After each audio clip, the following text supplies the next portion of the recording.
I told them 6 times I was moving to Arizona. No one looked up from their phones. They forgot because I was convenient to forget. 10 months later, they called screaming, asking why I never told them. That was when I realized they had not been missing me. They had been missing what they could get from me. The second I stopped being reachable, someone tried to use my old life like it still belonged to them. My name is Hazel Gomez. The phone call that finally severed the last thread of my patience happened on a Tuesday afternoon. The sun was blazing outside my office window in Phoenix, casting long, sharp shadows across my desk. But in my ear, the weather was stormy. It was my mother. She was not calling to ask how I was.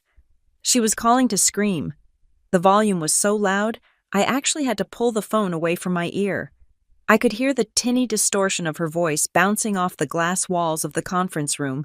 She was furious because I had missed the bi-weekly family potluck.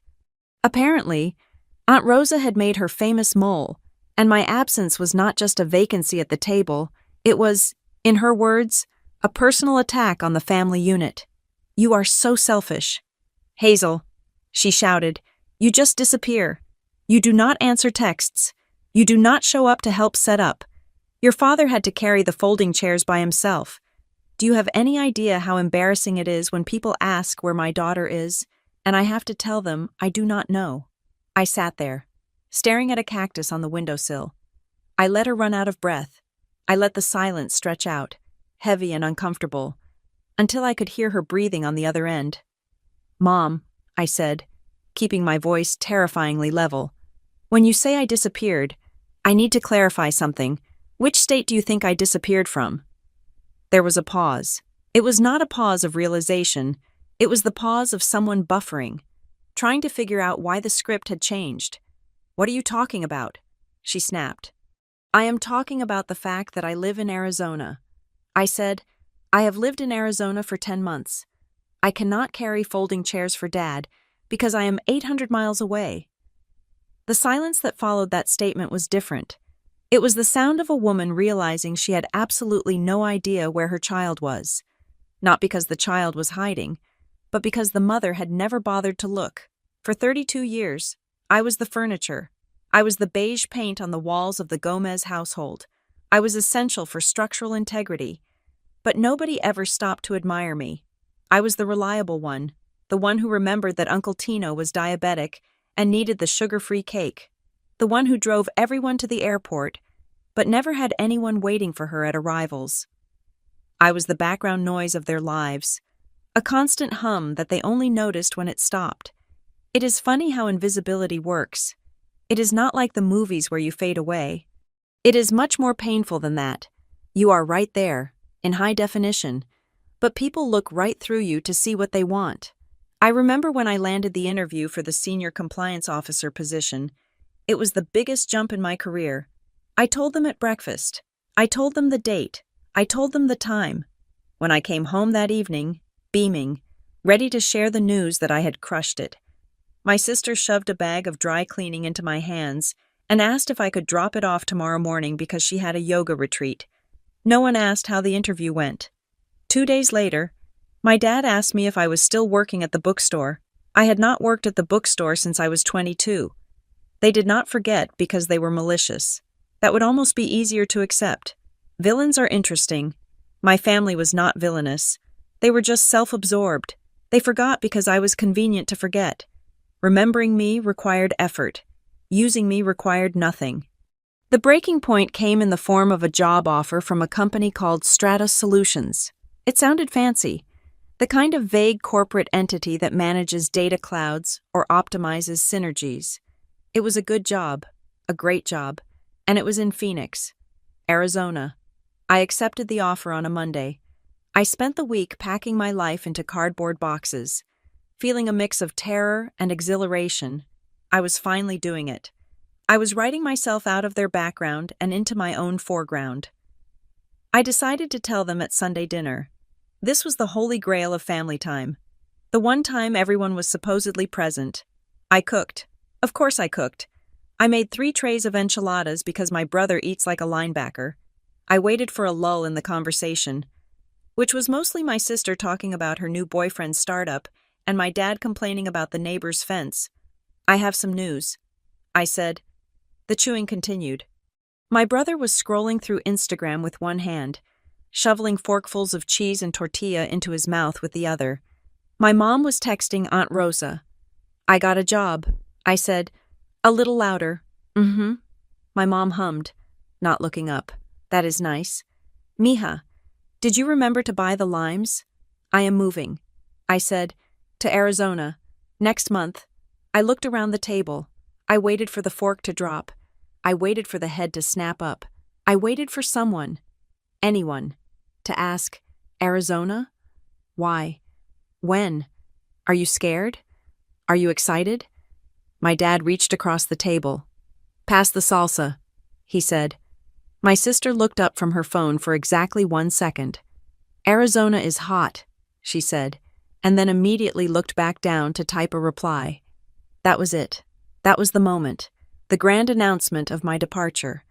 The seismic shift in my universe was met with a request for condiments and a weather report. I sat there and watched them. I watched them eat the food I cooked, in the house I helped clean, wearing clothes I had probably helped pick out. I realized then that I could vanish right there at the dining table. And they would probably just complain about the air feeling heavy, I told myself.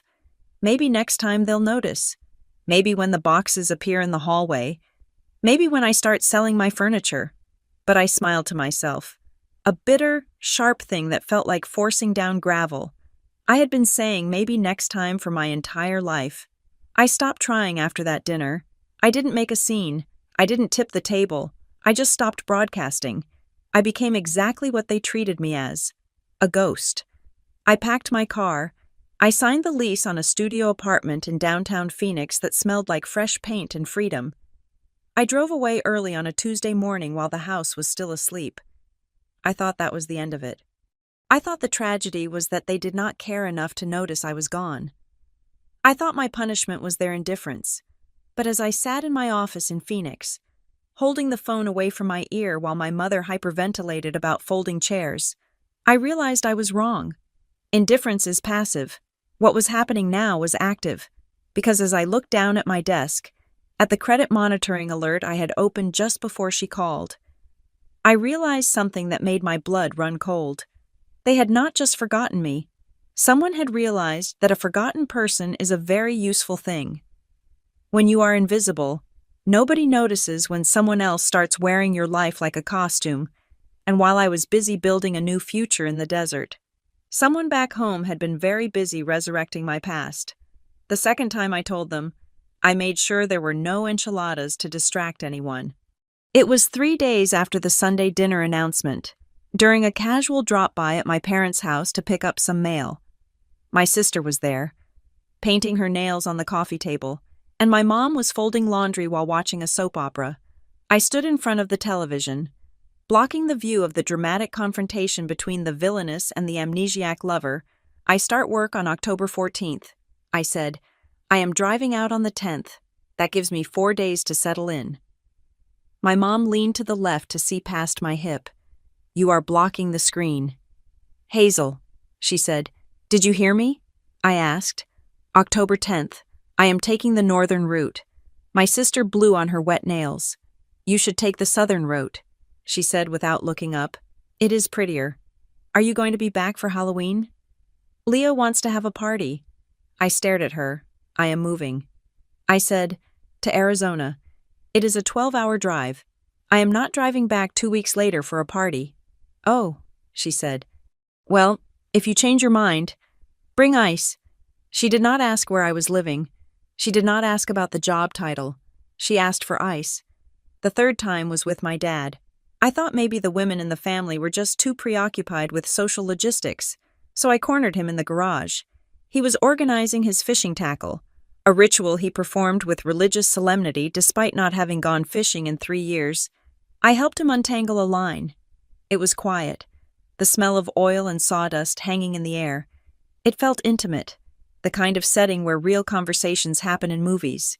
Dad, I said, I put the deposit down on the apartment in Phoenix.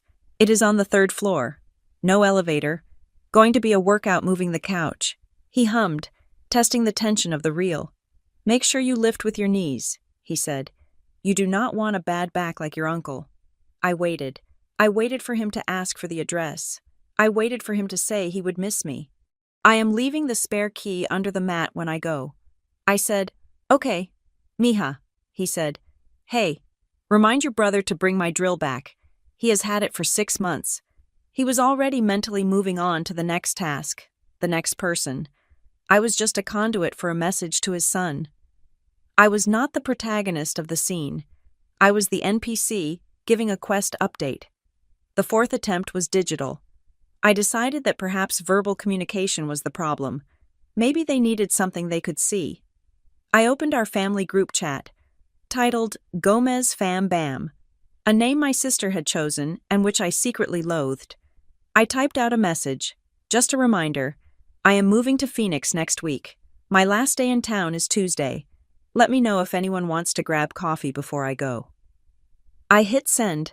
The bubble turned blue, read by everyone. 12 seconds later, my brother sent a video of a cat falling off a ceiling fan. My sister replied with 3 laughing emojis. My dad sent a thumbs-up sticker, but I am 90% sure it was in response to the cat, not my departure. My message scrolled up and away, buried under a deluge of internet debris.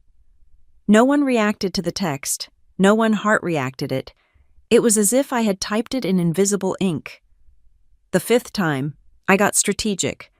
My mother often complained that the group chat moved too fast and that she missed things.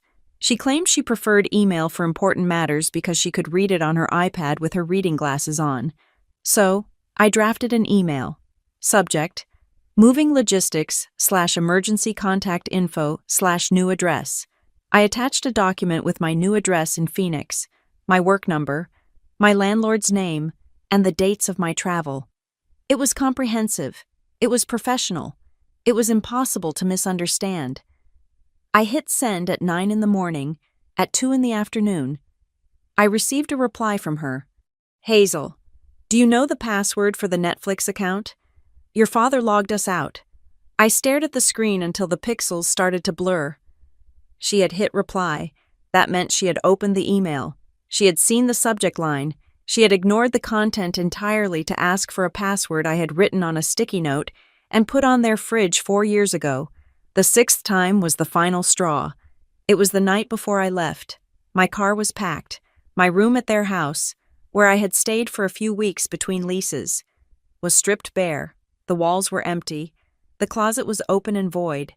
I called the house line. Mom, I said, I am leaving tomorrow morning at 5.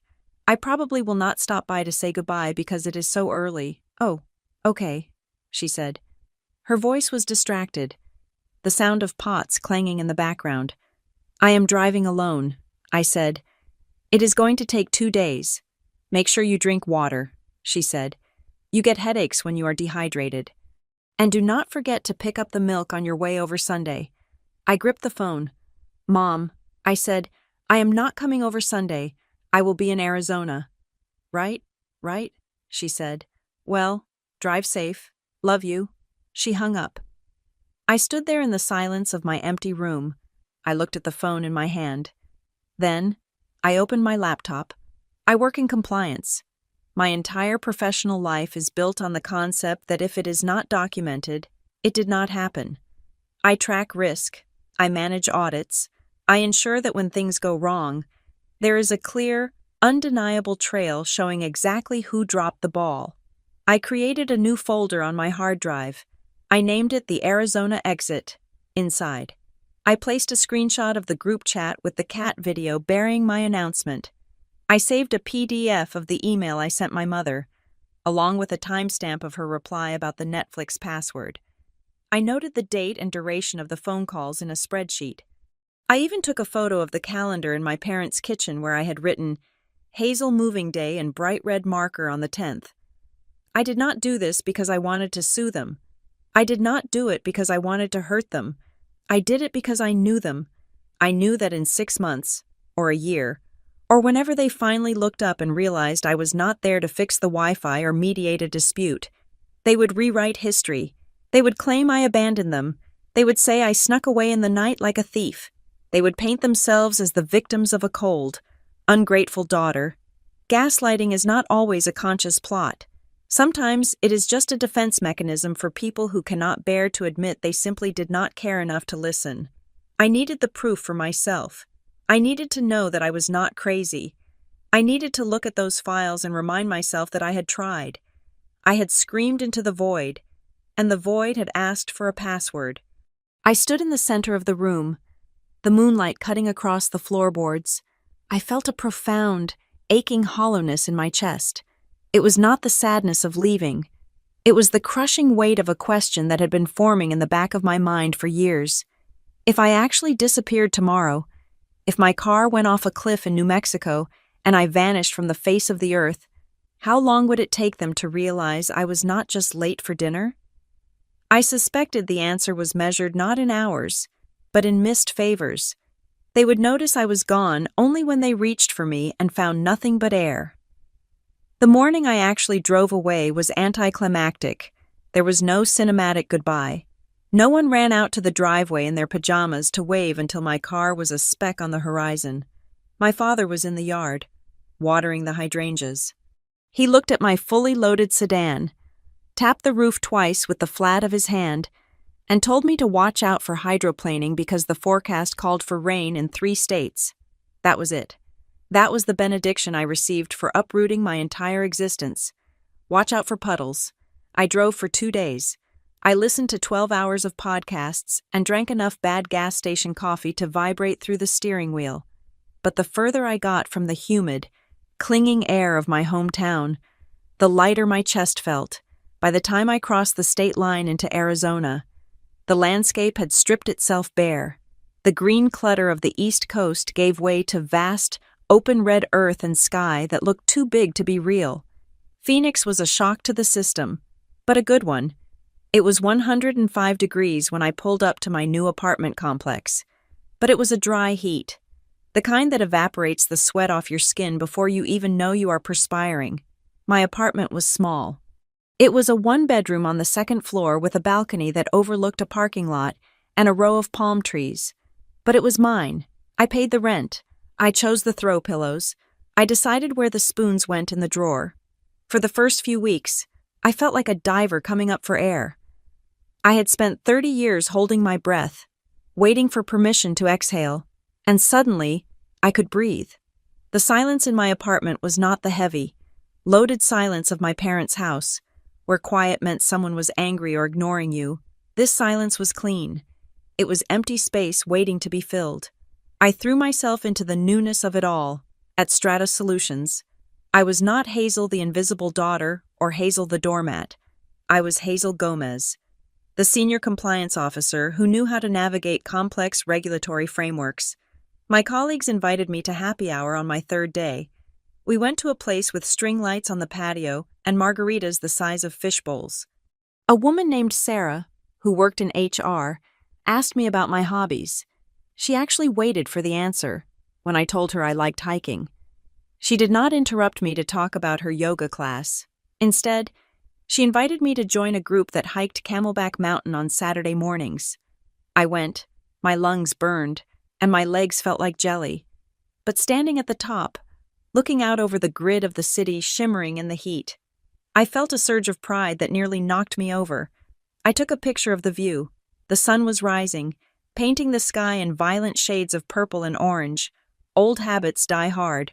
Though, without thinking, I opened the Gomez Fam Bam chat and posted the photo. First hike in Arizona. The view is incredible. I typed. I waited. I checked my phone 10 minutes later. Nothing. I checked it an hour later. Nothing. That evening, I posted a picture of my kitchen. I had set it up with a new espresso machine I had bought as a housewarming gift to myself. Finally unpacked, I wrote, "Coffee at my place is officially open for business." 2 days later, my brother posted a link to a sale on gaming monitors. That was the only activity in the chat. My sunset and my espresso machine were just stones thrown into a deep, dark well. They did not even make a splash. I tried calling a week later. It was a Sunday. the time I would usually be chopping vegetables in my mother's kitchen. I dialed the landline. My mom picked up on the fourth ring. "Hello?" She sounded breathless. "Hey, Mom, it is Hazel." I said, "Oh, Hazel." She said, "Listen, can I call you back? Your aunt is here and we are trying to figure out why the oven is not heating up." "Sure," I said. "Call me back whenever." She hung up without saying goodbye. I stared at my phone. I knew, with the certainty of a scientist observing a recurring phenomenon, that she would not call back. She would fix the oven. They would eat. She would complain about her feet. She would watch TV. And I would simply not exist in her operational memory. By the fourth month, something shifted inside me. It was not a snap. It was more like a slow dissolve. I stopped taking pictures of my life to send to them. I stopped drafting text messages that I knew would go unread. I stopped checking the group chat to see if they had noticed my absence. I just stopped. And the moment I stopped trying to pull on the rope, I realized I was the only one holding it. It fell to the ground. And the tension in my shoulders, a tension I had carried since I was 16 years old, vanished. My life in Arizona began to take a solid, tangible shape. I found a taco shop on the corner of my street where the owner, a man named Diego, knew my order by heart: 3 al pastor tacos and a horchata. I went to movies alone and enjoyed eating all the popcorn myself. I spent my weekends exploring the desert, learning the names of the cacti and the rhythm of the sun. It was lonely. Yes.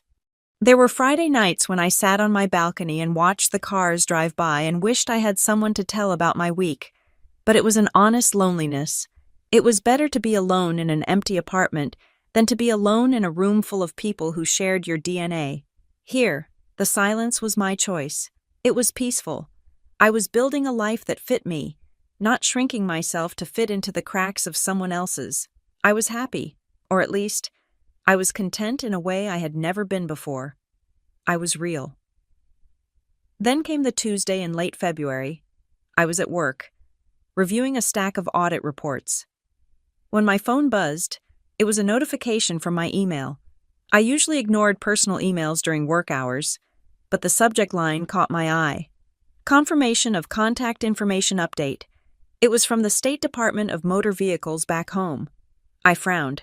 I had transferred my license to Arizona 3 months ago. I had surrendered my old plates. I had cut ties with that bureaucracy completely. I opened the email. Dear Hazel Gomez, this email is to confirm that your request to update the mailing address on file has been processed successfully. If you did not make this change, please contact us immediately.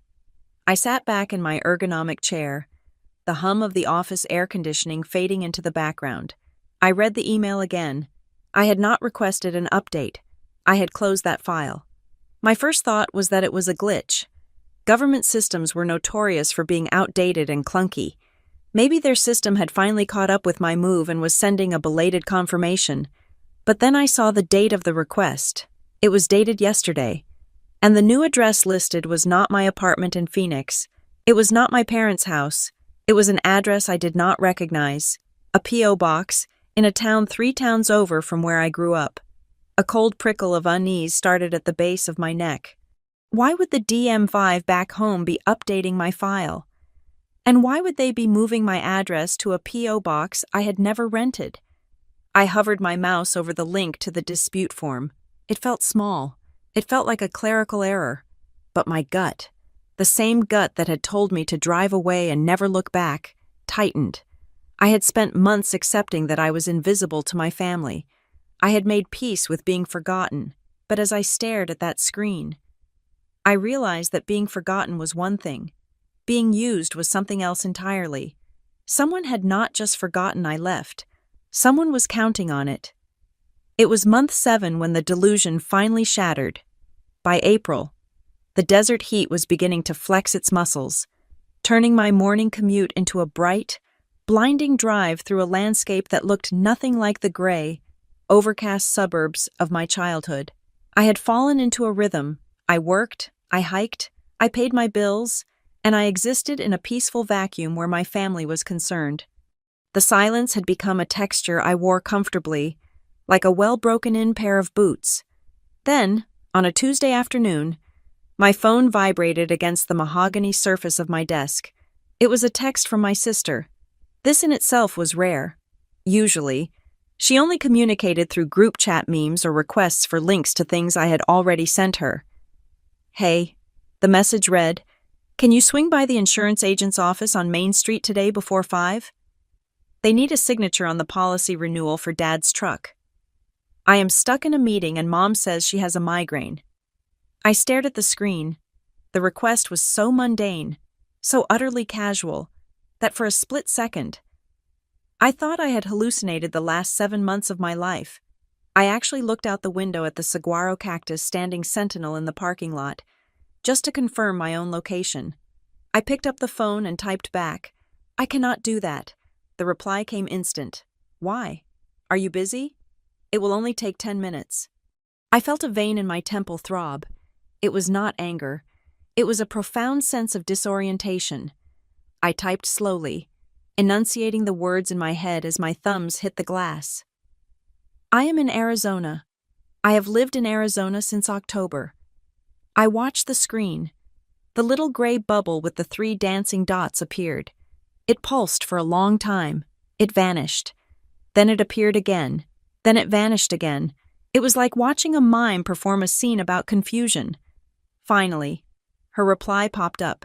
"Stop joking. Seriously. I need you to go. Dad is stressing out about it." I read the words, "Stop joking," 3 times. I let out a sound that was half laugh, half gasp. It was a sour, jagged noise that made my coworker in the next cubicle glance over the partition. I did not reply. I put the phone face down. There was no way to reply to that. It was not a misunderstanding. It was a refusal of reality. To my sister. My location was not a geographical fact. It was a mood I was in. She thought I was playing hard to get. She thought my move across the country was a bit I was committing to, a dramatic flair that I would drop as soon as there was an errand to be run. But the universe, it seemed, was not done with me that week. 2 days later, on Thursday, I received a notification from a credit monitoring service I had signed up for years ago and largely ignored. It was an email alert. "New inquiry detected." I frowned. I had not applied for anything.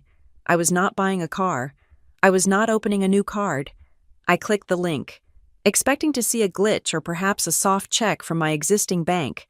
The screen loaded. It showed a hard inquiry from a local credit union back in my hometown. The date was yesterday. My stomach did not drop. It turned into a block of ice. I picked up my office phone and dialed the number for the credit union. I put on my best compliance officer voice. Cold, professional, and brook no argument.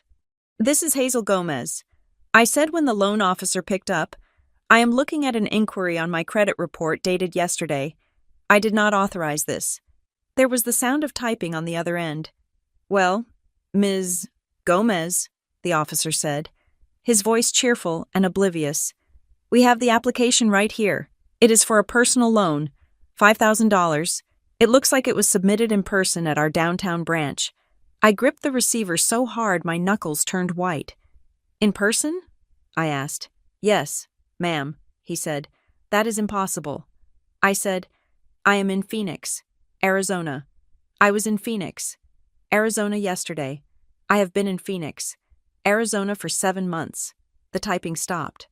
"Oh," the officer said. The cheerfulness evaporated. "Are you sure?" "Am I sure where I am?" I asked. "Yes, I am quite sure." "Who submitted the application?" "Well, the applicant had your identification," he said, sounding defensive now, "or copies of it, and the co-applicant listed is, let me see, Alan Gomez, my father." The air in the room seemed to vanish. I could hear the hum of the server room down the hall. I could hear the blood rushing in my ears. It was not a stranger. It was not a faceless hacker in a basement on the other side of the world. "I need you to cancel that application immediately," I said. My voice was deadly quiet. "And I need you to mark it as fraudulent. I will have to speak to the manager if we are going to flag it as fraud." He stammered, If it is a family member, I did not let him finish. Cancel it. I said, I will handle the rest. I hung up. My hands were shaking.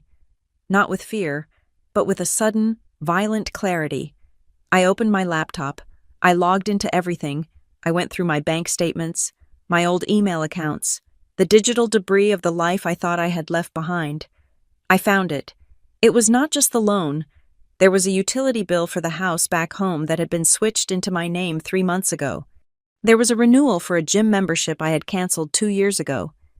Suddenly reactivated with a signature that looked like a drunken spider had tried to write Hazel. There was a medical bill for an urgent care visit in December, a time when I was hiking in Sedona, that had been routed to my insurance. I sat back in my chair.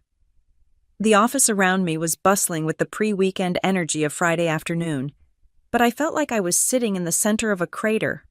For months. I had told myself the story of the sad daughter. The story went like this. Hazel is good, Hazel is loyal, but Hazel is invisible. Her family ignores her because they are self-absorbed. It hurts, but it is a passive hurt. It is a crime of omission. I looked at the screen. I looked at the dates. The utility bill. November. The urgent care visit. December. The loan application. Yesterday. They knew I was gone. They had to know. You do not forge someone's signature if you think they are going to walk through the door and catch you.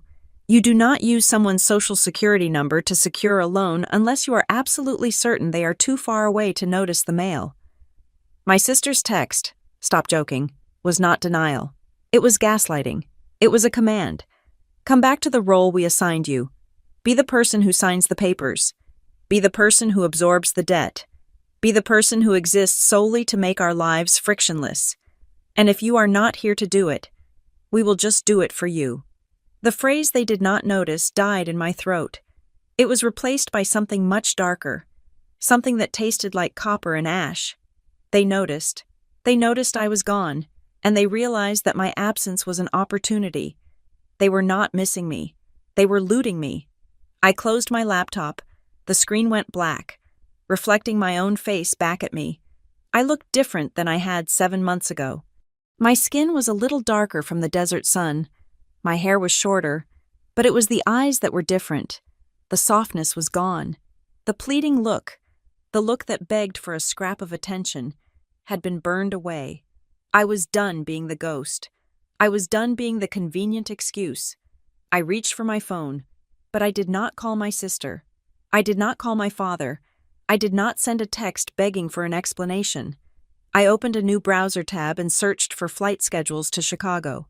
Then, I opened another tab and searched for forensic accountants. If they wanted Hazel Gomez to be present, I would be present. But I was not coming back as the daughter who fixed the Wi-Fi. I was coming back as the auditor, and I was going to bring the whole house of cards down. The phone rang at 8 in the evening on a Saturday. I was sitting on my balcony, watching the desert sky turn a bruised purple over the silhouette of the Superstition Mountains.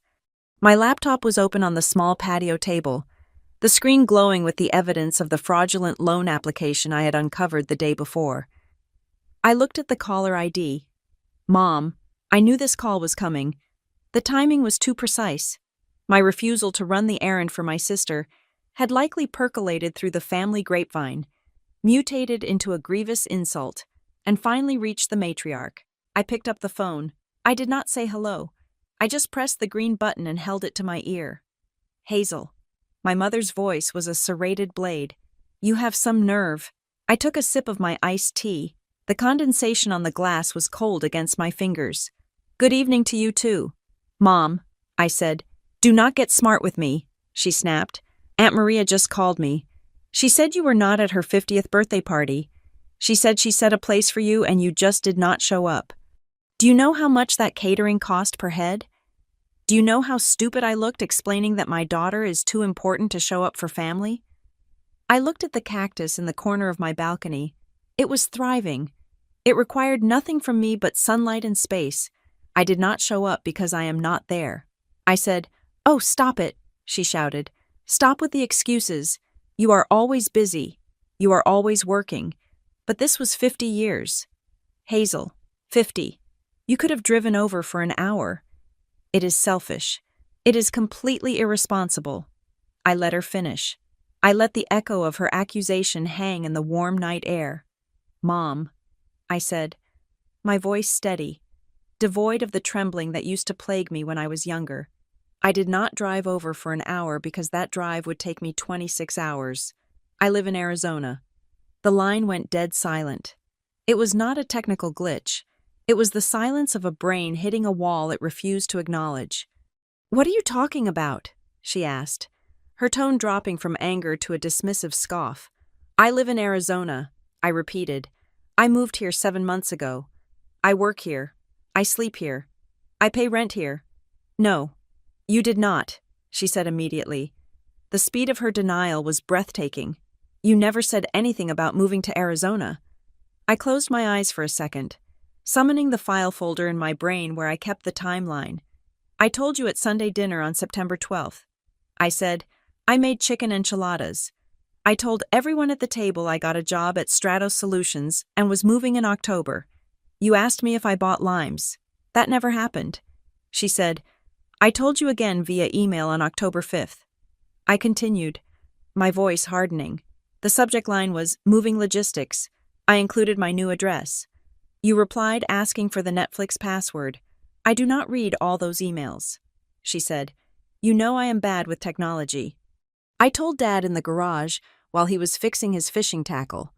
I said, I told the family group chat on September 28th. Michelle replied with a video of a cat. Dad sent a thumbs up. You are making this up, she said, her voice rising again. Hysterical now. You are gaslighting me. You never sat us down and had a serious conversation. You just snuck off.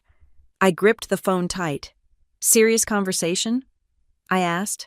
Mom, I called you the night before I left. I told you I was driving out the next morning at 5. You told me to drink water and pick up milk on Sunday. I thought you were going on a trip, she yelled. I thought you were going on vacation. Who goes on vacation for 7 months? I asked. Who moves all their furniture on a vacation? You should have made it clearer, she screamed. The accusation tore through the speaker. You cannot just drop a bomb like that in a text message. You should have made sure we understood. I felt a cold, sharp laugh bubble up in my chest. It was not funny, but the absurdity was so immense it demanded a physical reaction. Clearer? I asked. How much clearer? Did you want me to rent a billboard on the interstate? Did you want me to hire a skywriter to put it in the clouds over the house? I told you 6 times. 6 times. Mom, the problem is not that I was not clear. The problem is that you were not listening. There was a pause. I could hear her breathing. Short, angry puffs of air. Then, the tone shifted. She abandoned the denial and went for the guilt. You are enjoying this, aren't you? She said, her voice trembling with performative victimhood. You enjoy making me look like a bad mother. Mrs. Perez asked me last week how you were doing, and I said you were fine. I did not know I was lying. Do you know how humiliating that is? To not know where your own daughter lives? Yes, I said. I imagine it is humiliating. But you are not embarrassed because you miss me. You are embarrassed because your friends realized you do not know the first thing about my life. How dare you? She hissed. We gave you everything. We put a roof over your head, and then you stopped looking at who was under it. I cut in. I stood up and walked to the edge of the balcony. The city lights of Phoenix were a grid of gold and white stretching out to the horizon. Do you remember my college graduation? I asked. What does that have to do with anything? You were an hour late, I said. You missed my name being called because you were arguing with Dad about parking. Do you remember my promotion 3 years ago? I told you at lunch, and you spent the whole meal talking about Michelle's breakup. We were going through a lot then, she defended. You are always going through a lot. I said, and that is fine. But do not call me 7 months after I leave and scream at me for missing a party. I did not miss the party. Mom, I was never invited because you never updated your address book. You are being cruel, she sobbed. This is not you. Who is putting these ideas in your head? Nobody. I said, that is the point. I am alone out here, and I have never been clearer-headed in my life. I am done discussing this, she said, trying to regain control. You need to come home, and we will talk about this face to face. We need to fix this. I looked back at my laptop screen. I looked at the credit inquiry with my father's name listed as a co-applicant. We are not going to fix this, I said, because you still do not understand what is broken. I am your mother, she screamed, and I am a person, I shouted back, my voice finally cracking, the composure fracturing for just a second. I am a human being who exists even when I am not in your kitchen. The silence that followed was heavy. It was final. This conversation is not about me moving. Mom, I said, my voice dropping to a whisper. This is about the fact that you never looked at me. You only looked at the space I occupied. And now that the space is empty, you are angry. But you are not angry at me. You are angry at the empty chair. Hazel, she started. Goodbye, Mom, I said. I pulled the phone away from my ear and pressed the red button. I stood there for a long time. My heart was hammering against my ribs, a frantic, bird-like rhythm, but my hands were steady. I waited for the guilt to come. That was the old pattern. I would stand up for myself, and then the crushing weight of Catholic guilt and filial duty would buckle my knees. I would feel like a monster for making my mother cry. I waited. A minute passed, then 2. The guilt did not come. Instead, I felt a strange, cold clarity washing over me. It was like stepping out of a noisy, overheated room into the crisp night air. I realized that the woman on the phone was not mourning the loss of a relationship. She was mourning the loss of a convenience. She was upset because the appliance she relied on had unplugged itself. I turned back to the table. I sat down in front of my laptop. The screen had dimmed, but a tap of the spacebar brought it back to life. The PDF of the fraudulent loan application stared back at me. $5,000. Signature forged. Co-applicant, Alan Gomez. I looked at the date again. They had filed this yesterday. If I had not answered the phone just now, if I had not had that conversation, I might have tried to convince myself it was a mistake. I might have tried to talk myself into believing it was a misunderstanding. A clerical error. A clumsy attempt by my dad to help me that went wrong. But after that call, I knew the truth. They did not think I was gone. They just did not care. Or worse, they thought that because I was invisible, my name was up for grabs. They thought my credit score, my financial identity, and my legal standing were communal property, just like my time and my energy had always been. My mother had accused me of sneaking off. She had accused me of being irresponsible. I opened a new folder on my desktop. I named it Case File 001. I was not going to cry myself to sleep. I was not going to send a long, emotional text message explaining my feelings. I was a compliance officer. I investigated fraud for a living. I tracked down discrepancies. I enforced consequences. I reached for my mouse and clicked on the search bar. I began to type, my fingers moving with precision and purpose. I was going to pull every record, every bank statement, every piece of mail that had been delivered to that house in the last 7 months. I was not doing this because I was hurt. Hurt was a soft emotion. Hurt was for children. I was doing this because they had made a mistake. They thought Hazel Gomez was a doormat. They were about to find out that Hazel Gomez was the person who signed off on the audits, and I was about to audit my entire family. I sat in the glow of my monitor. The rest of the apartment submerged in darkness. The anger from the phone call with my mother had cooled into something far more clinical and dangerous. I was no longer the hurt daughter. I was the auditor, and I had just found a discrepancy that demanded a full forensic review. I pulled up the detailed credit report from all 3 bureaus. It cost me $30 for the premium access, but I would have paid 10 times that for the clarity it provided. The loan application I had found earlier was just the tip of the iceberg. As I scrolled down the screen, my eyes snagged on a new entry under the section labeled Hard Inquiries. There was an application for a store credit card at a high-end home improvement chain. Status: approved. Credit limit: $6,000. Balance: $4,200. I clicked on the digital copy of the contract. The PDF loaded slowly, pixel by pixel, revealing a document signed 3 weeks ago. I zoomed in on the signature line. There was my name, Hazel Gomez, written in blue ink. It looped and slanted to the right. To a stranger, it looked legitimate. But to me, it looked like a caricature. I have not looped my G like that since I was a sophomore in high school. My professional signature, the one I had used on thousands of compliance documents over the last decade, was tight, vertical, and sharp. This signature was soft. It was hesitant. It was an imitation drawn from memory by someone who had not seen my handwriting in years. Next to the signature was the date, January 15th. On January 15th, I was in a mandatory all-day training session in Scottsdale. I had 15 witnesses and a security badge log to prove it. I physically could not have been standing at a customer service desk in New Jersey signing for financing on a new patio set. My eyes moved to the contact information box. Address, 42 Oak Creek Lane, my parents' house. Phone, a number ending in 8920. I pulled out my phone and checked my contacts. It was not my number. It was not my parents' landline. It was not my sister's cell. I dialed it, my heart hammering a slow, heavy rhythm against my ribs. It rang 4 times. Then, a voicemail picked up. It was a generic robotic voice. The subscriber you have dialed is not available. I hung up and typed the number into a reverse lookup tool I used for work. The results came back in seconds. It was a prepaid burner phone.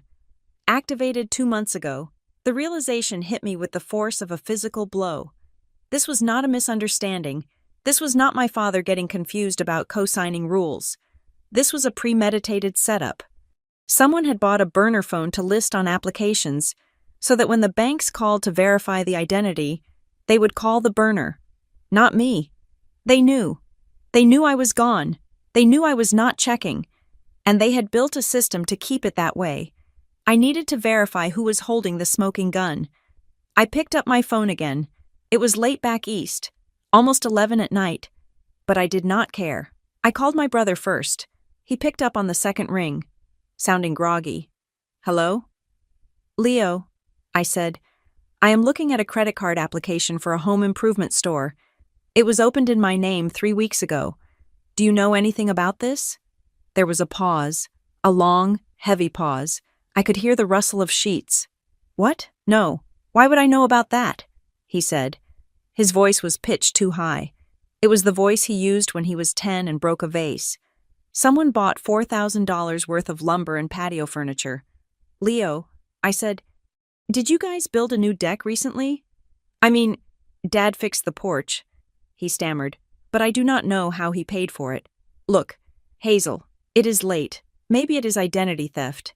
You should call the bank. He hung up. I stared at the phone. He knew. He absolutely knew. I called my sister, Michelle. She sent me to voicemail immediately. I called again. She picked up, whispering, I am putting the baby to sleep. Hazel, what is your problem? My problem is fraud. Michelle, I said, keeping my voice level. Who has access to my old mail? What kind of question is that? She hissed. The mail comes to the house. Mom puts it on the counter. Does she? I asked, because I just found out a credit card was mailed to the house in my name. Activated and used. If Mom puts the mail on the counter, who picked up that envelope? You are being crazy, she said. Mom probably just put it in your pile. We have a pile for you. Maybe Dad opened it by accident. He does not read the names half the time. You do not accidentally activate a card and buy $4,000 of merchandise. Michelle, I said, stop trying to start drama, she snapped. Just ask Dad in the morning. It is probably a mix-up. God, you are so uptight. She hung up. I sat there, the silence of my apartment amplifying the noise in my head. Mix-up, accident, identity theft. They were throwing words at me like chaff, hoping to confuse the radar, but the most chilling detail was the mail. For a credit card to be used, the physical card has to be intercepted, the welcome packet has to be opened, the PIN has to be set. For 7 months. I had assumed my lack of mail from home was because I had successfully gone paperless. But now I realized the truth. Statements had been arriving. Pre-approved offers had been arriving. And someone in that house, the house where I grew up, the house where I learned to walk, had been intercepting them. They had been sorting through my financial privacy like they were sorting laundry. This one we keep. This one we use. If I had asked them about it, they would have said, "Oh, we forgot to tell you it came." They used their own negligence as a shield. They hid their malice behind their reputation for being scatterbrained. I felt a wave of nausea. It was a violation so intimate it felt like I had been physically assaulted. They had not just stolen my money. They had stolen my autonomy. They had looked at my good credit score, a score I built by eating ramen and working overtime, and decided it was a family resource. I stood up and paced the small length of my living room. I needed to act. I needed to stop thinking like a daughter and start thinking like a stranger. I sat back down and opened 3 new tabs. First, I went to the credit bureau portals. Freeze my credit. I clicked the button for Equifax.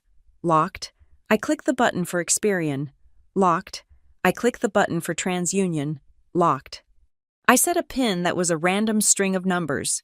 Nothing related to birthdays or anniversaries. Next, I went to the Federal Identity Theft Government site. I began filling out the affidavit. Name, Hazel Gomez. Victim of identity theft. Relationship to suspect. Family. My finger hovered over the submit button. If I filed this officially, it would trigger a police investigation. It would mean felony charges. It would mean my father, or my mother, or my brother, could face jail time. I looked at the photo of my family on my digital desktop wallpaper. It was from 2 Christmases ago. Everyone was smiling. I was in the back, half obscured by my dad's shoulder. I did not want to put them in prison. Despite everything, the neglect, the gaslighting, the theft, the idea of seeing my father in handcuffs made my stomach turn. But I also refused to be the collateral damage of their entitlement. I refused to spend the next 10 years paying off a patio set I would never sit on. I did not submit the police report yet. I printed it. I saved it as a PDF. Then, I searched for legal counsel in Arizona. I found a firm that specialized in family financial fraud. I drafted an email to them, attaching the timeline, the fake signature, and the evidence of the burner phone. I need to know my options. I wrote, I want to resolve this, but I need leverage. I need to know how to stop them without destroying them, unless they leave me no choice. I hit send. It was 1 a.m. I was exhausted, but my mind was razor sharp. The sadness was gone. The confusion was gone. What remained was a cold, hard resolve. They thought they could handle Hazel. They thought Hazel would cry, complain, and eventually pay the bill to keep the peace. They thought Hazel would fade away. I closed my laptop. I walked into my bedroom and pulled my suitcase out from under the bed. I unzipped it. I was not going to send an email about this. I was not going to have another phone call where they could hang up or lie or gaslight me. I was going to go home, but I was not going for a visit. I was going for a deposition. I booked a flight for 2 days from now. I paid extra for a seat in the front row. I wanted to be the first one off the plane. As I lay in bed, staring at the ceiling fan cutting through the shadows, I formulated my plan. I would not scream. I would not cry. I would walk into that house with a stack of papers and a list of demands. They wanted my signature? Fine.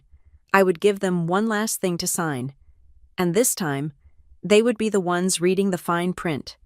The shift in strategy happened exactly 48 hours after I froze my credit. It was as if an invisible alarm had gone off in the Gomez household, signaling that the usual tactics of dismissal and gaslighting were no longer effective.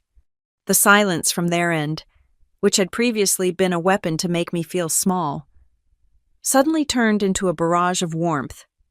My mother sent me a text with a heart emoji.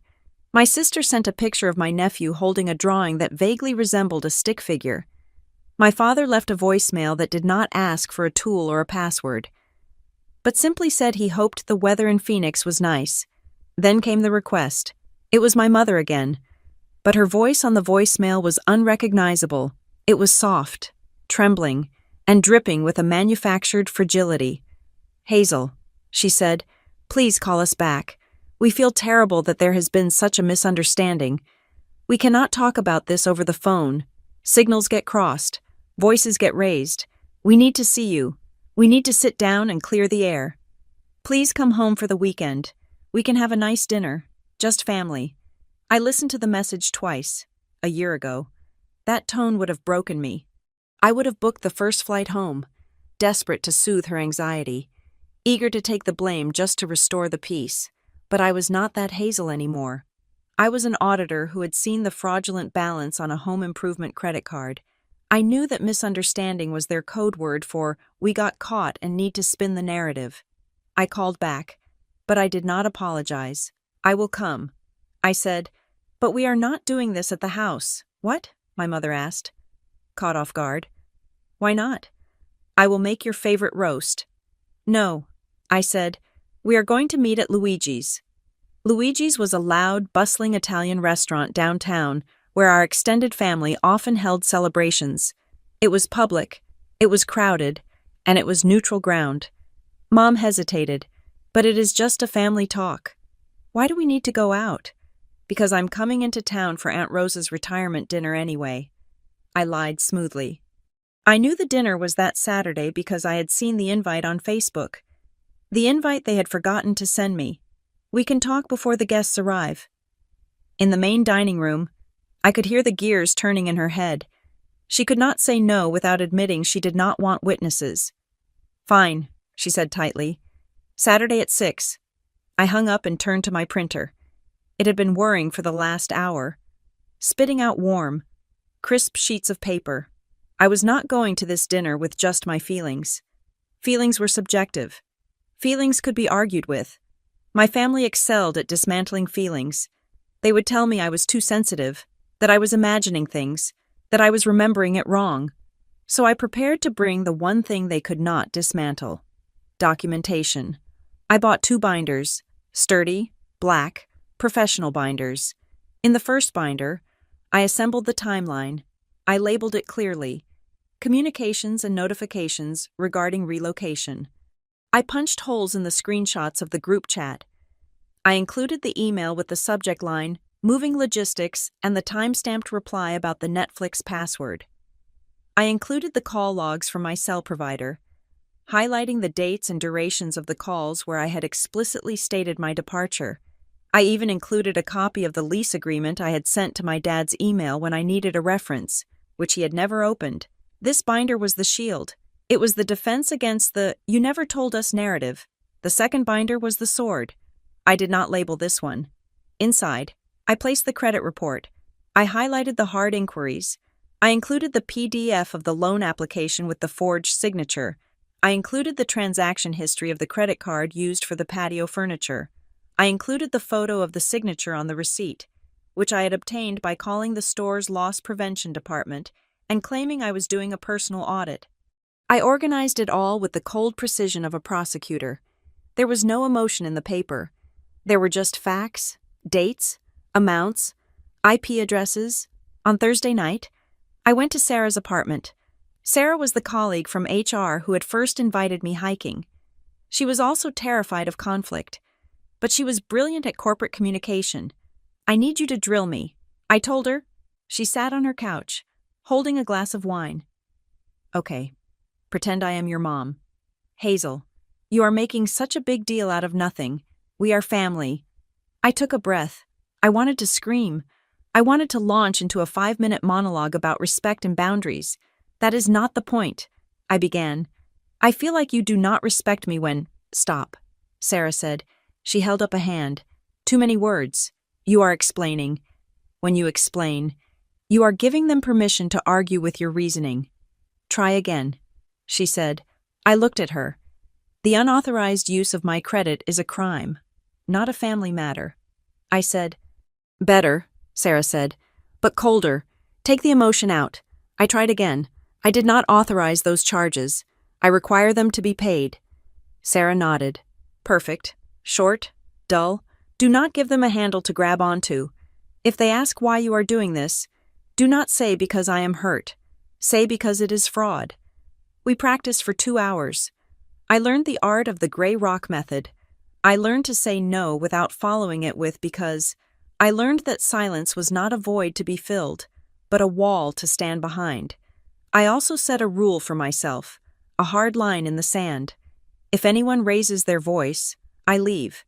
If anyone blames me for their actions, I leave. If anyone tries to touch me to keep me from leaving, I call the police. I was not going there to fight. I was going there to deliver a verdict. On Saturday morning, I drove to the airport. The Phoenix sky was a brilliant, cloudless blue. As I walked through the terminal, pulling my carry-on behind me, I felt a strange sensation. My heart was not racing. My palms were not sweating. Usually, a trip home meant a regression. I would get on the plane as a 30-year-old professional and get off as a clumsy, apologetic teenager. I would shrink. I would fold myself into the small, convenient shape they expected.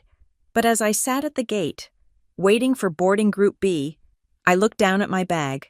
The binders were inside, heavy and solid. I was not going back to ask for their love. I had spent decades begging for crumbs of affection, performing tricks of service and obedience, hoping for a round of applause that never came. I did not want their love anymore. Love from people who steal your identity is not love. It is parasitism. I wanted their respect. And if I could not have their respect, I would settle for their fear. I boarded the plane and took my seat. I declined the offer of a drink. I stared out the window as the plane taxied down the runway. As the wheels left the ground, leaving the desert behind, I closed my eyes. I ran through the timeline one last time. September 12th, October 5th, January 15th. I knew my lines. I had my evidence. The flight was 4 hours. I spent every minute of it visualizing the dinner table. I saw their faces. I saw the shock. I saw the inevitable attempt to turn the tables. But this time, I was not bringing a knife to a gunfight. I was bringing the law. When the pilot announced our descent, I opened my eyes. The landscape below was green and cluttered. The clouds were gray. It looked like the past, but I was not the past. I was the reckoning. Luigi's was exactly as loud as I remembered.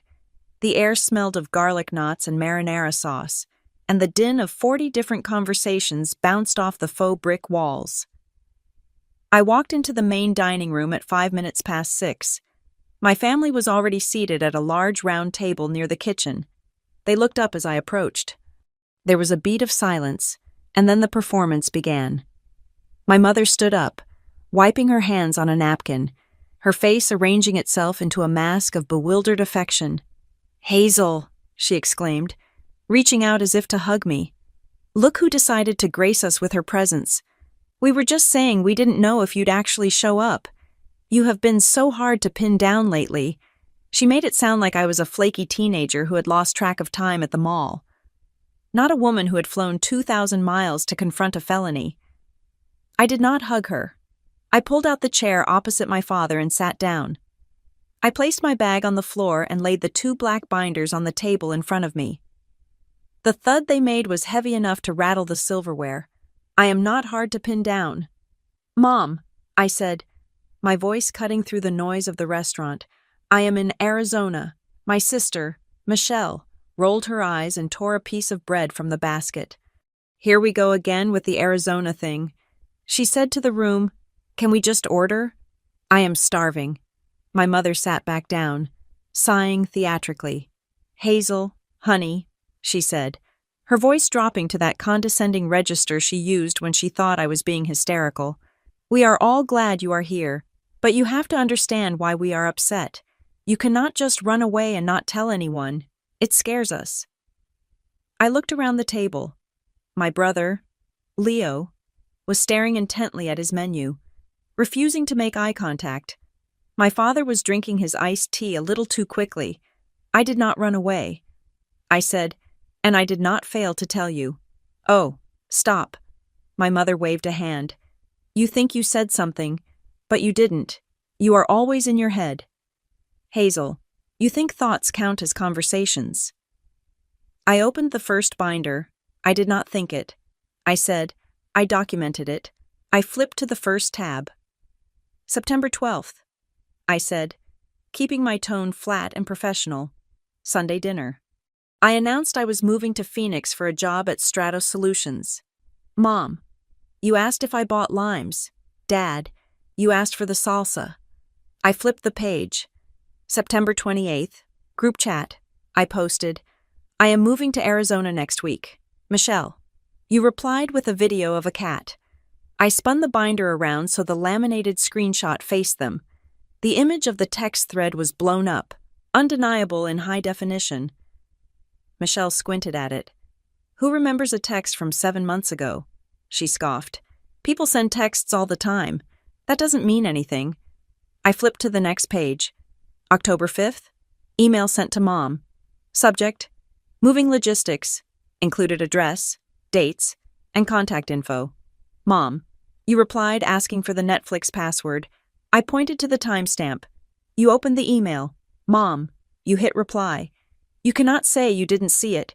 You just didn't care to read it. My mother's face flushed. This is ridiculous, she hissed, looking around to see if other tables were watching. You brought a binder to dinner? This is exactly what I mean. You are obsessive. You are trying to make us look bad because you feel guilty for abandoning us. I closed the first binder.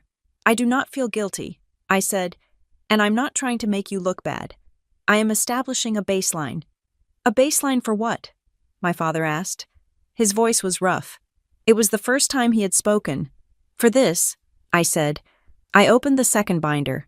The atmosphere at the table shifted instantly. The first binder was an annoyance. It was just Hazel being petty about feelings. But the second binder looked different. It contained legal-sized documents. It contained bank logos. If you really didn't know I moved, I said, my eyes locking onto my father's, then why did you think I was available to sign a loan application at the credit union 3 days ago? The silence that fell over the table was absolute. The clatter of the restaurant seemed to fade away. My father put his glass down. His hand shook, just a fraction, causing the ice cubes to chime against the glass. I do not know what you are talking about, he said. I pulled out the loan application, $5,000.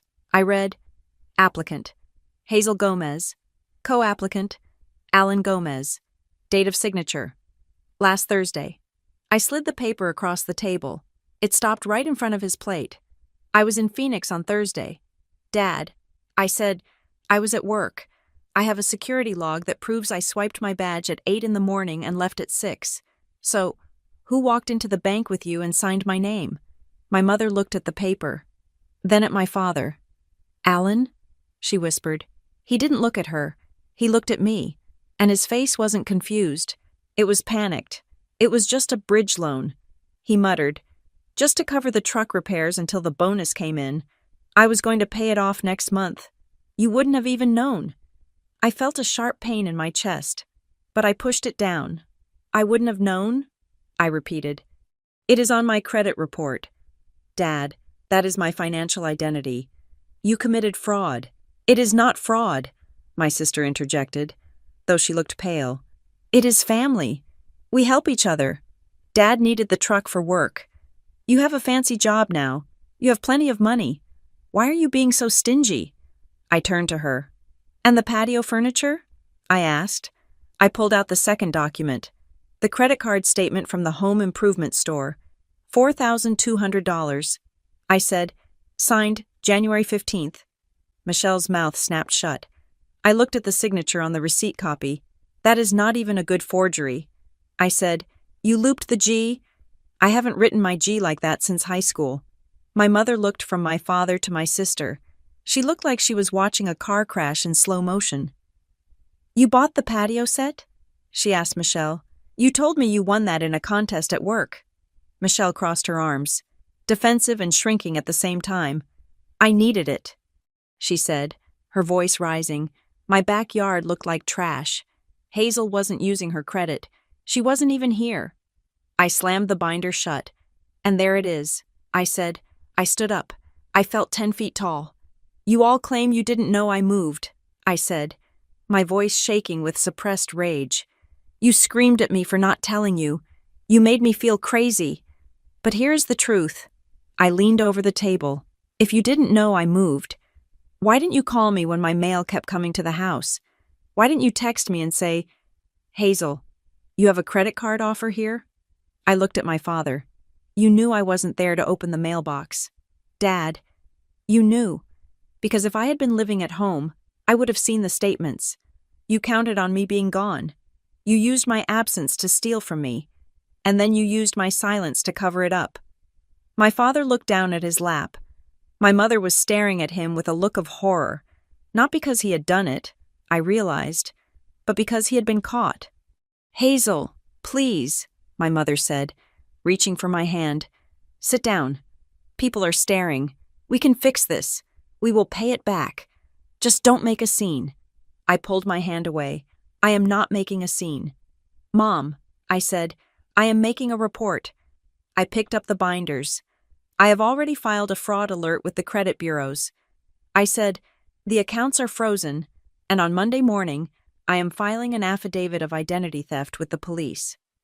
My father's head snapped up.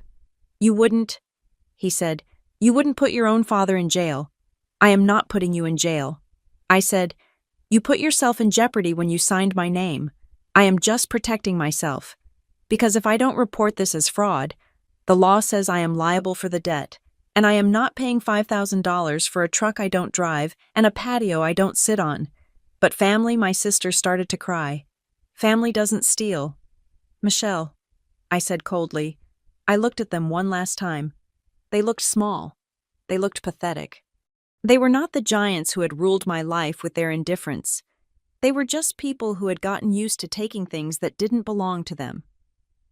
I am staying at a hotel. I said, do not come there. If you want to talk to me, you can talk to the fraud investigator who will be calling you next week.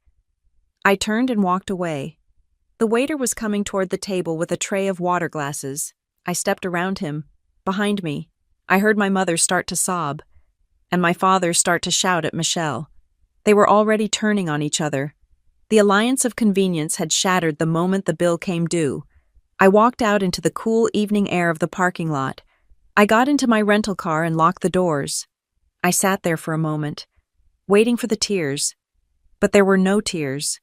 There was only the hum of the engine and the clean, quiet knowledge that for the first time in my life, I was visible, and I was terrifying. My hand was on the gear shift, ready to put the rental car into reverse, when a fist pounded on the driver's side window.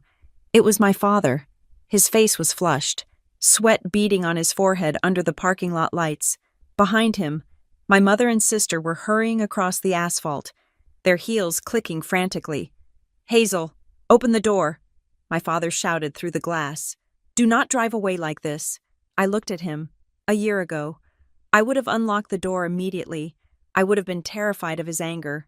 But now, looking at him through the safety of the glass, I saw a man who was afraid of what I carried in my passenger seat.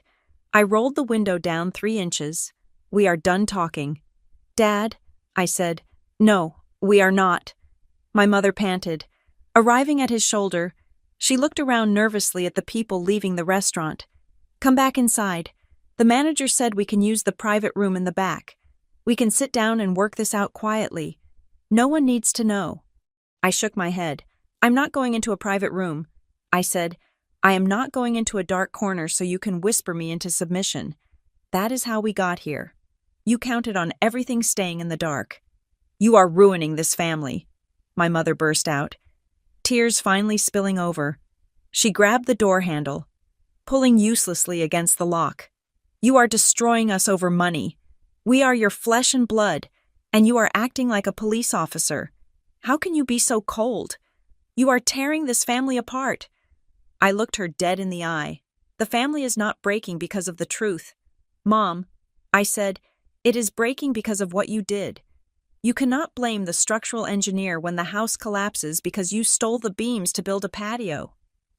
It wasn't stealing, my sister screamed from behind them. It was borrowing. We were going to pay you back. I was going to pay you back as soon as I got my bonus. I shifted my gaze to Michelle. When? I asked. When were you going to tell me? When the collection agency called me? When my credit score tanked and I couldn't rent an apartment? I didn't think you would find out so fast, she mumbled, looking at her shoes. And that is the real truth, isn't it? I said. You didn't think I would find out. You banked on me being the oblivious, invisible girl who signs whatever you put in front of her. My father leaned his forehead against the window glass. He looked defeated. I was drowning. Hazel, he whispered, the business has been slow. The truck needed a transmission. The bank wouldn't give me a loan because my credit is shot. I saw the pre-approved offer come in the mail for you. It was just sitting on the counter. I felt a chill that had nothing to do with the night air. So you opened it, I said. I hid it first, he confessed, his voice barely audible. I put it in the drawer with the takeout menus. I thought, I will just leave it there. But then the mechanic called, and he said he was going to keep the truck if I didn't pay by Friday. I panicked. I thought, Hazel has good credit. Hazel won't miss it. I just needed to stop the bleeding. I listened to him, and for the first time, I understood the mechanics of their betrayal. It was not a grand conspiracy. It was a series of small, cowardly choices. It was the mail they didn't forward because it was too much effort. It was the signature they forged because it was the path of least resistance. They had stripped me for parts, not because they hated me, but because I was the nearest available resource. I didn't mean to hurt you, he said. I just didn't want to worry you. You didn't want to worry me? I asked, my voice rising. Dad, you committed a felony because you didn't want to have an awkward conversation. You valued your pride more than my safety. I am sorry, he said. We are all sorry. Just come back inside. We will figure out a payment plan. Just don't go to the police, please. I looked at the three of them. They were huddled together, united by their shared liability. They looked at me not as a daughter or a sister, but as a judge who held their fate in her hands. I am not coming back inside, I said, and I am not accepting a promise of a payment plan. I know how you pay things back. You pay them back with excuses. I reached into my bag and pulled out a notepad. I scribbled a name and a phone number on it. It was the number of the legal aid I had consulted.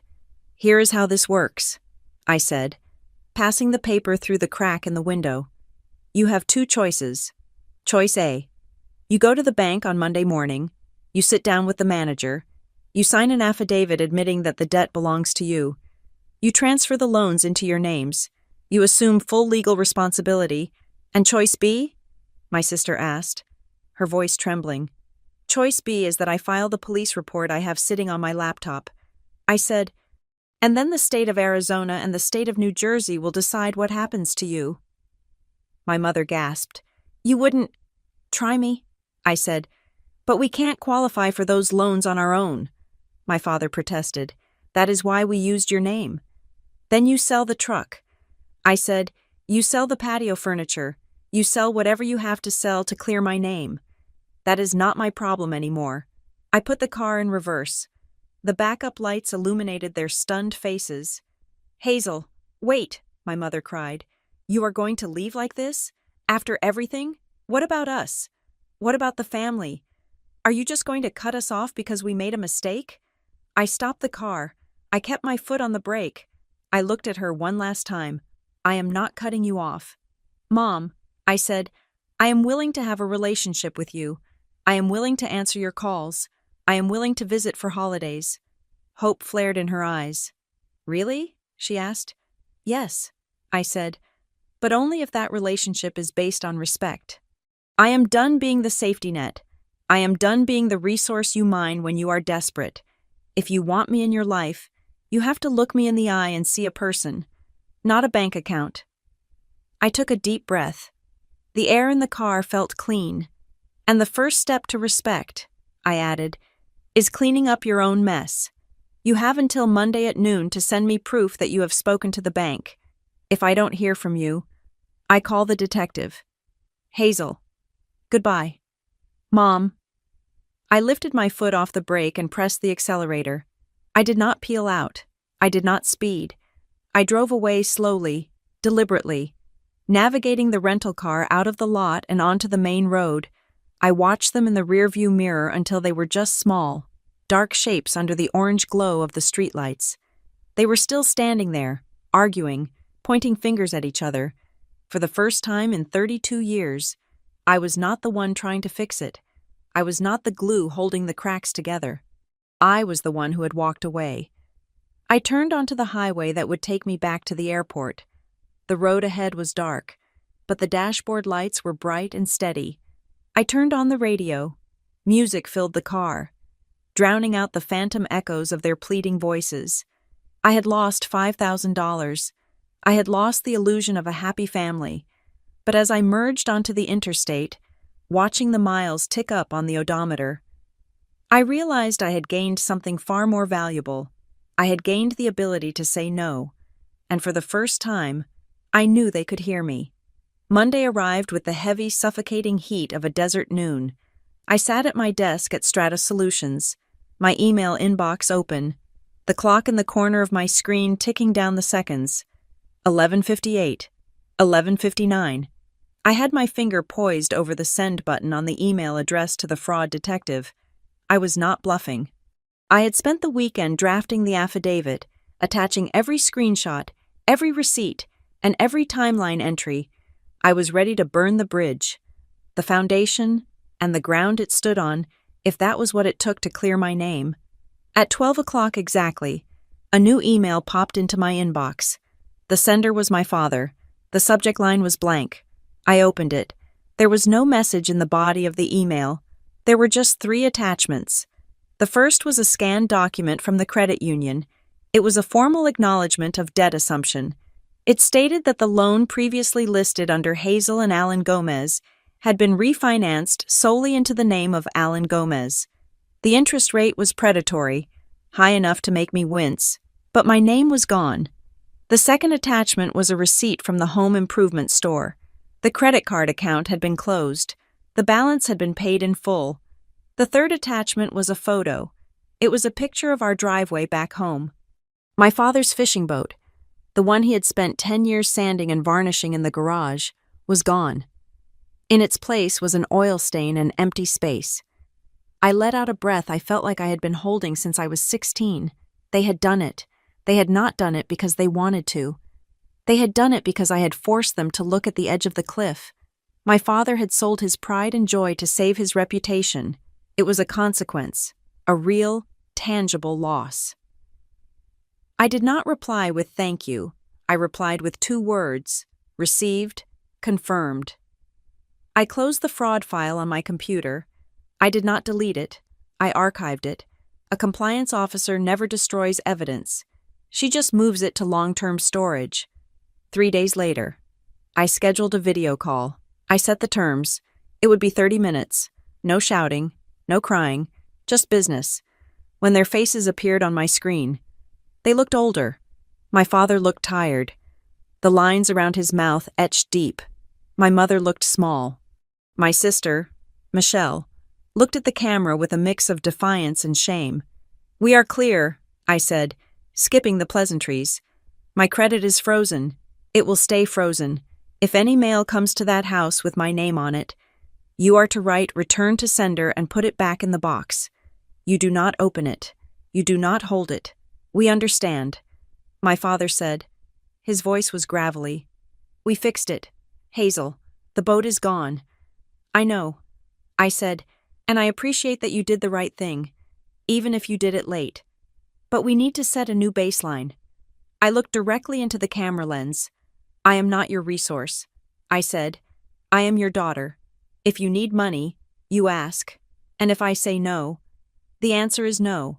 You do not go behind my back. You do not use my name. If this happens again, even for a $5 subscription, I will not give you a weekend to fix it. I will file the report immediately. I promise," my mother said. She wiped her eyes. We got used to you being the one who fixes things. We forgot that you have your own life to fix." Then came the moment I did not expect. My father leaned closer to the screen. He took off his glasses and rubbed the bridge of his nose. "I am sorry." "Hazel," he said. "I waited for the but. I waited for, I am sorry you felt hurt, or I am sorry we fought. I am sorry I stole from you." He said, "It was not borrowing. It was theft. And I am sorry I made you feel like you had to threaten to put me in jail just to get me to act like a father. You deserved better than that. The knot in my chest loosened. Just a fraction. It was not a magic cure. It did not erase the last 7 months. But it was the truth. And the truth was the only foundation we could build on. A week later, a package arrived at my apartment in Phoenix. I checked the return address. It was from my parents. I felt a spike of adrenaline, a reflex of suspicion. Was it a bill? Was it guilt mail? I opened the box. Inside, wrapped in tissue paper, was a pair of high-end hiking socks and a Hydro Flask water bottle in my favorite shade of teal. There was a note. It was in my mother's handwriting. But it was not the usual rambling list of demands. For your hikes up Camelback Mountain. The note read, "We looked it up online. It looks steep. Please stay hydrated. We are proud of you." I stared at the note. Camelback Mountain. I had mentioned it once, months ago. In a conversation I thought they had ignored. They had listened, or maybe they had gone back and read the texts they had skipped. Either way, they had taken the time to learn the name of the mountain I climbed. I did not forgive them right then. Forgiveness is not a light switch you flip. It is a garden you have to water every day. And sometimes the soil is too rocky to grow anything for a long time. But I put the water bottle on my desk. It was a start. I went back to my life. I worked hard. I got promoted to lead auditor. I made new friends who knew me only as Hazel the Arizona native, not Hazel the escapee. 6 months later, I bought a house. It was a small mid-century modern place with a cactus garden in the front and a view of the sunset in the back. It was the first piece of property I had ever owned. I took a picture of the keys in my hand. I hesitated, then opened the family group chat. I bought a house. I typed, "Here are the keys." I braced myself for silence. I braced myself for a cat video. 30 seconds later, my phone pinged. "Congratulations," my sister wrote. "Does it have a guest room?" "Just kidding. Seriously, that is amazing. So proud of you." "Mija," my dad wrote, "make sure you check the HVAC filters before you move in. The desert dust kills them. Send pictures of the kitchen." My mother added, "We are so happy for you." I looked at the screen.